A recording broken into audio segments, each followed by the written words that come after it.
ভাবতে পারো, পৃথিবীতে এমন একটি হ্রদ আছে যা তৈরি হয়েছে মহাকাশ থেকে পড়ে আসা একটি উল্কাপিণ্ডের আঘাতে, যার জল কখনো গোলাপি হয়ে যায়। আর সেই লেকের জল এতটাই অদ্ভুত যে বিজ্ঞানীরাও আজও তা নিয়ে গবেষণা করছেন। মহারাষ্ট্রের বুলঢানা জেলায় অবস্থিত লোনার লেক পৃথিবীর অন্যতম রহস্যময় হ্রদ। প্রায় 50,000 বছর আগে একটি বিশাল উল্কাপিণ্ড পৃথিবীতে আছড়ে পড়ে এই লেকের সৃষ্টি হয়। বিজ্ঞানীরা মনে করেন সেই উল্কার আঘাত এত শক্তিশালী ছিল যে শক্ত পাথরের মাটিতে প্রায় 1.8 কিলোমিটার ব্যাসের একটি বিশাল গর্ত তৈরি হয়, যা আজকের লোনার লেক। এই লেককে রহস্যময় বলা হয় মূলত এর অদ্ভুত জলের কারণে।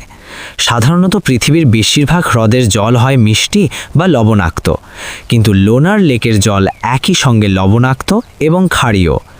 এই অস্বাভাবিক রাসায়নিক গঠনের কারণে এখানে এমন কিছু অণুজীব পাওয়া যায় যা পৃথিবীর অন্য কোথাও খুব কমই দেখা যায়।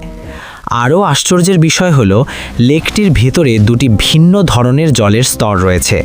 উপরের স্তরের জল অপেক্ষাকৃত কম লবণাক্ত, আর নিচের স্তরের জল অনেক বেশি লবণাক্ত ও ক্ষারীয়। এই দ্বৈত পরিবেশ বিজ্ঞানীদের কাছে লোনার লেককে একটি প্রাকৃতিক ল্যাবরেটরি বানিয়ে দিয়েছে। 2020 সালে লোনার লেক হঠাৎ করে গোলাপি রং ধারণ করেছিল, যা বিশ্বজুড়ে আলোচনার বিষয় হয়ে দাঁড়ায়। গবেষণায় জানা যায়, জলের লবণাক্ততা বেড়ে যাওয়া এবং কিছু বিশেষ ধরনের শৈবাল ও ব্যাকটেরিয়ার বৃদ্ধির কারণে এই রং পরিবর্তন হয়েছিল।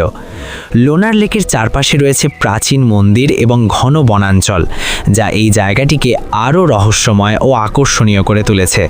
পৃথিবীর বুকে থাকা এই লেক যেন মহাকাশের এক টুকরো রহস্য, আর বিজ্ঞানীরা আজও খুঁজে চলেছেন এর অজানা গল্প। এমন আরও অবাক করা তথ্য জানতে সাবস্ক্রাইব করতে ভুলবে না।